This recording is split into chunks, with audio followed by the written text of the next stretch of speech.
Nathan Adlin here with the Fast Lane car, and we've already taken the Nissan Xterra off-road, but coming up next we're going to have a proper regular review and see what it's like to live with this vehicle.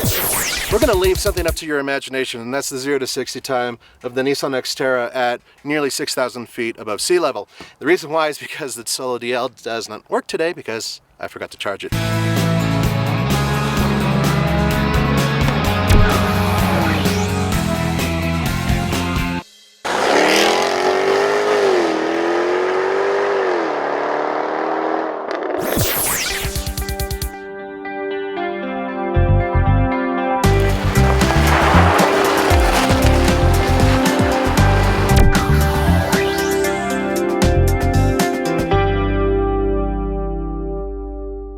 We've already shown you this engine, which is 261 horsepower and 281 pound-feet of torque, which is perfect. Very, very good off-road. And even up here, well above a mile above sea level, excellent, excellent engine, good power.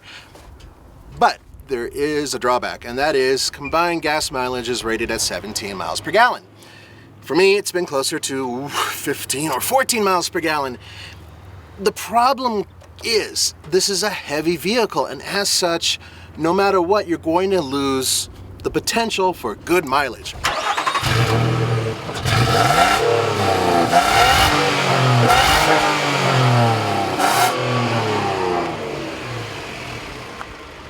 It's healthy. I mean, 281 pound-feet of torque. That's good.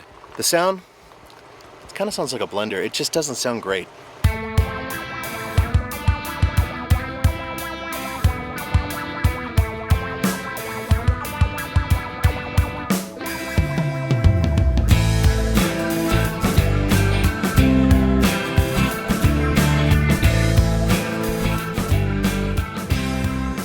A lot of you have written in talking about the competition, that being the Toyota FJ and the Jeep Wrangler Unlimited.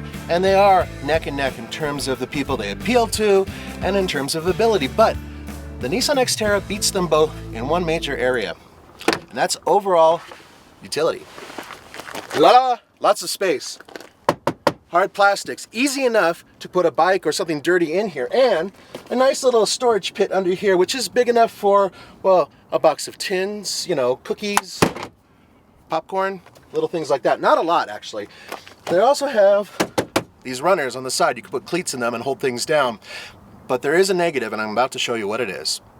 Now, if my little guy had long arms like mine, he could reach up here and open the door. But his arms are way, way down here, and he's 4 years old. So if you have kids and you want them to scramble in here, make sure they're 5 or 6 years old, or else they're not going to be able to reach this from the ground.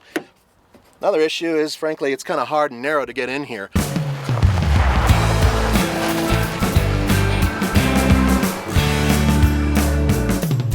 Believe it or not, this has about the same amount of rear legroom, at least in terms of usability, as the Jeep Wrangler Unlimited, and a little bit more than the Toyota FJ.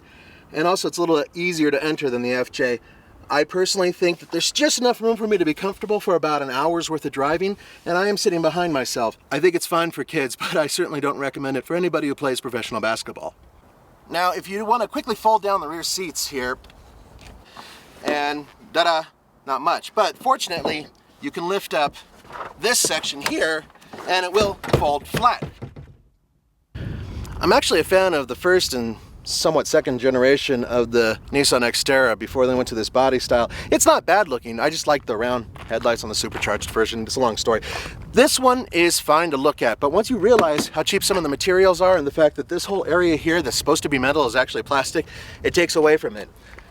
Strong hood, strong body type. Love these lights. Wish they worked better, or at least you would be able, maybe pop them off and actually use them, as opposed to swinging a dead cat over your head and praying and doing all that other stuff. You have to hit a whole bunch of things to make those work.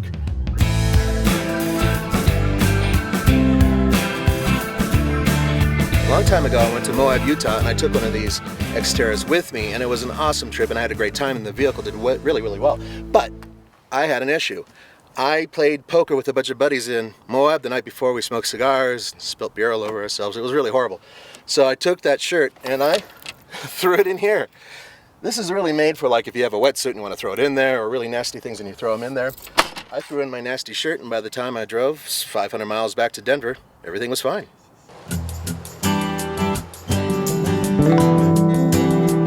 absolutely love driving through Red Rocks, Colorado.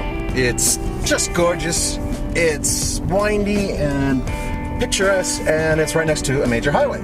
So I'm able to get a lot of impressions in a very short amount of time in terms of a vehicle's ability with regular driving. And that is exactly what I have done with the Nissan Xterra. The ride is soft. My kids, they sit in the back of this thing, 3 seconds later. No, it's not quite like that, but it's almost like that. Regular curvy roads, no problem. Highway driving, piece of cake. Traffic, not too bad, because the windows in this vehicle are actually really big, and if you compare it to the Toyota FJ or the Jeep Wrangler Unlimited, it's easier to see out of this one. I'll tell you the one thing I'm not thrilled about, and it's not a bad thing, but it's just something I'm not thrilled about, and that's the 5-speed automatic transmission. It is by far not enough. 6-speed automatic, please.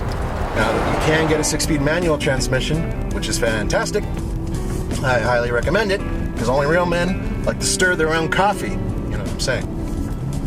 One thing that I have to say about the Nissan Xterra that's always endeared it to my heart, more so than a lot of the competitors, and that's its price. You get a lot of truck for very little money.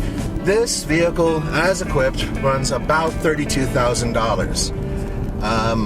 Think about that.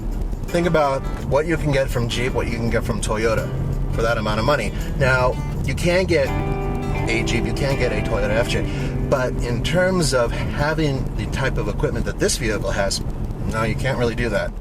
We're going to leave something up to your imagination, and that's the 0 to 60 time of the Nissan Xterra at nearly 6,000 feet above sea level. The reason why is because the Solo DL does not work today because I forgot to charge it. So, try to figure out what the speed is.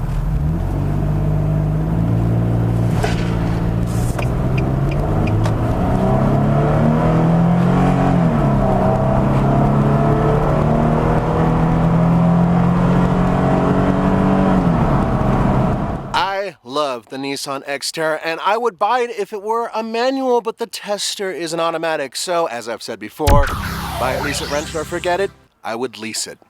I really wish there were more vehicles like this available in the United States, and they're just shrinking away. They're like dinosaurs. They're dying off. Such a pity.